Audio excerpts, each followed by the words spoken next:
Hey, what's up, guys? I just hit rank number 3 in rated matches on Duel Network. Just the beginning of the format, 2 weeks into it, and I'm really enjoying it. I've been playing a little bit of every deck, Stellar Knights, Burning Abyss, but by far the my most favorite deck that I've been playing to climb the rankings is Shaddoll Artifacts. I've been really liking artifacts, not just the moral tech and the sanctums, but also with ignition and with a copy of Beagle Tech. Uh, I think with these cards, it just gives you so many different plays with like Pleiades, popping cards on your opponent's turn, and making Michael the Lightsworn Synchro, which arguably is the best card in the extra deck, especially in the mirror match for like Shaddoll mirror match. Without further ado, here is my deck list. For the Shaddoll monsters, I'm playing 2 Shaddoll Beast, 2 Shaddoll Dragon, 2 Falco, 1 Hedgehog, and 1 Squamata. The reason why I'm only playing 1 Squamata is because it's not something I really want to draw in my hand. I'd rather use its effect with math, and that's about it. I don't want to draw, I don't want to set it. It's just to get math so that he can send Squamata to send a beast so I can draw. I also play Black Luster, of course, Armageddon Knight. He's the 4th mathematician, 4th Foolish Burial monster drop. Math, instant +1s, never side them out, guys. Whenever you draw it, you are getting one of your artifacts. Not artifacts, but Shaddoll's effects off. You can usually plus with Beast, you can add a card with Hedgehog so that you can have a live Shaddoll fusion, whatever you need. Rarely do I use Dragon to pop. I rather draw a card versus pop their card because a lot of players are playing chainable spell trap, so it's kind of a waste. I am playing 3 moral attack and then a Beagle attack. Ignition, I really like this card. This is pretty much MST, but it's a +1. So you hit their back row and you get to add one of these cards to your spell trap. Like, it's too good. Like, why even play MST when you can play Ignition? You can also have certain plays, like if you draw a Beagle Tech, you set Beagle Tech, and then on their turn you can play Ignition, hit the Beagle Tech, set Moral Tech off of Ignition's effect. Beagle Tech gets special summoned and pops this, and then this comes out, Moral Tech comes out, and you can go ahead and pop a monster or any face-up card on your opponent's side of the field, and then make rank 5 on your turn. Really good card. Everything is plussing, so go use Ignition. Why would you not? 3 Shaddoll fusions, standard, Foolish Burial, Soul Charge, Super Polymerization, Flash Fusion. This is a card that I have been talking to a couple of really good players, Patrick Hoban, some friends from Las Vegas, and a lot of people on DN. This acts almost like another missing copy of obviously the super polymerizations that were limited to 1. It's pretty much all Shaddoll fusion, the quick play, except it only works on your side of the field and not your hand. This card though is really good. It's won me a lot of games, and there's a lot of neat tricks. For example, when you're playing against the Burning Abyss matchup and you summon a construct, you send a Falco also along with it, that Falco set.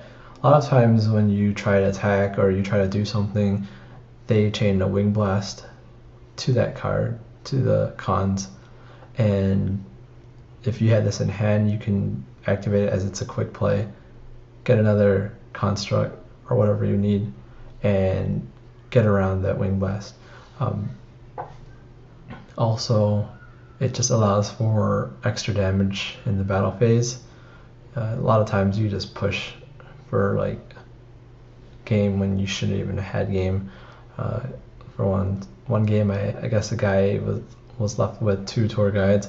I just had a BLS this and math in hand. BLS, all I had to do was attack, and since I already summoned math and sent with math's effect Falco, I went attack with BLS twice, attack with math, and then flash fusion into construct for game.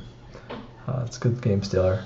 Upstart Goblin, I cut one because I couldn't fit everything I wanted to fit. It's still a 38 card deck, so it's still better than 40, I believe. I think it's not a problem. If you guys want to cut upstarts, the only thing I would change would probably be maybe add an extra Shaddoll dragon, or probably maybe even the Shaddoll trap.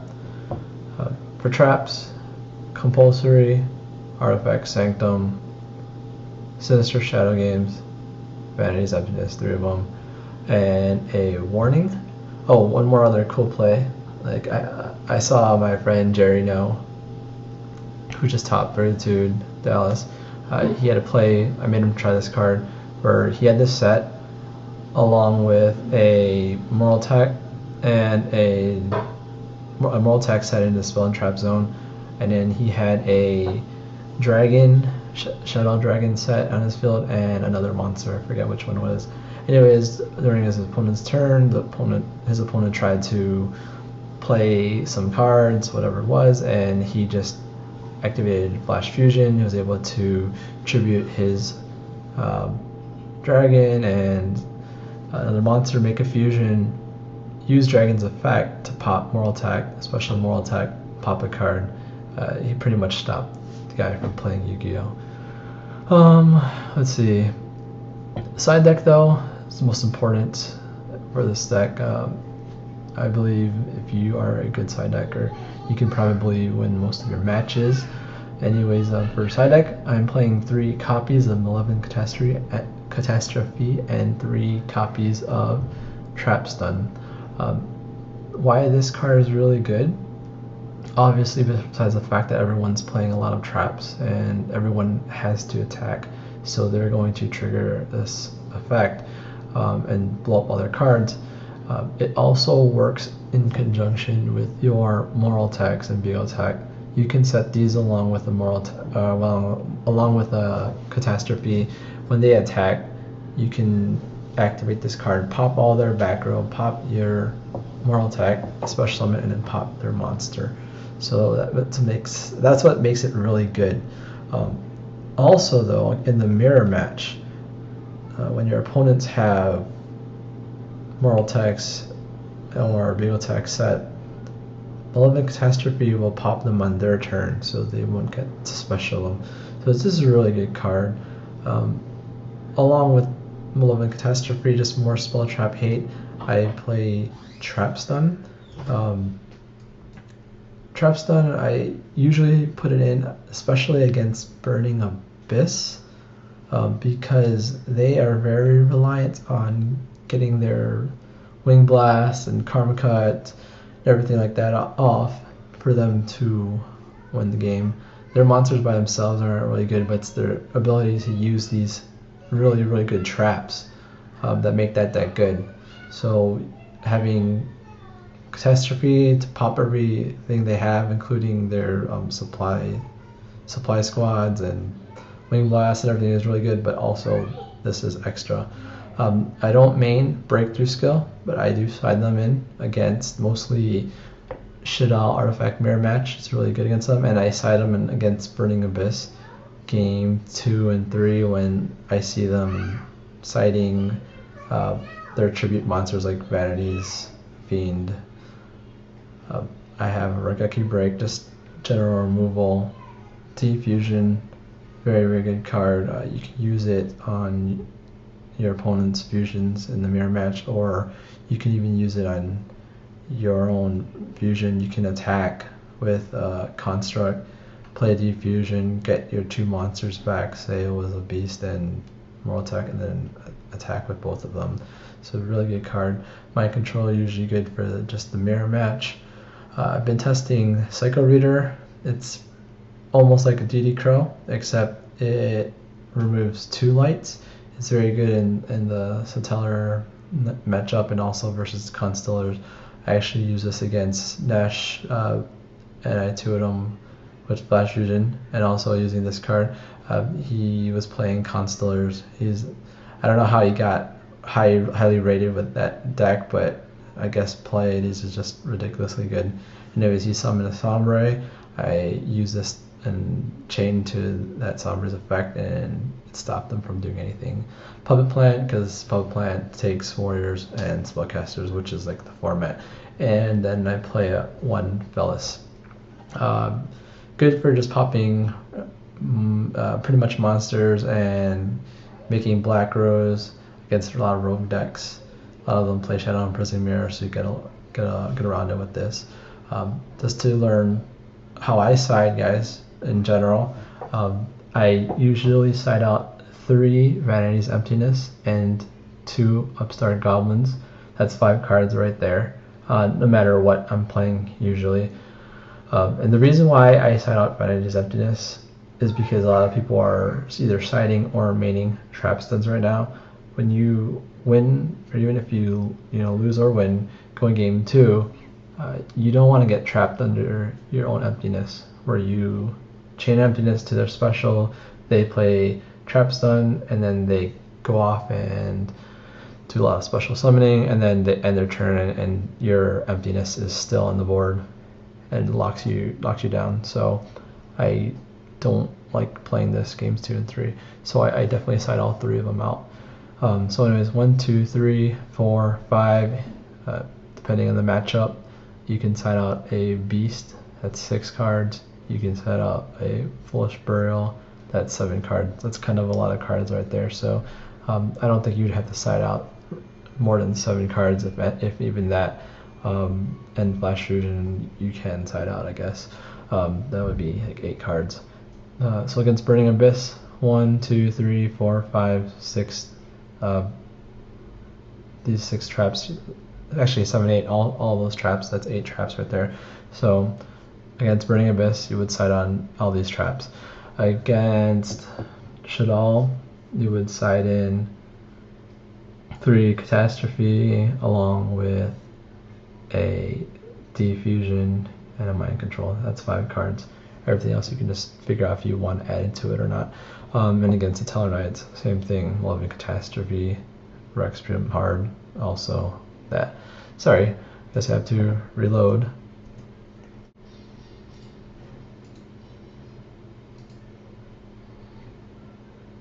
And we're back. So, like I was saying, against the Tellarknights, I would play the Malevolent Catastrophes along with the 2 Psycho Readers and the Archer. You can also play Breakthrough Skills or Regeki, but I wouldn't play a Trap Stun.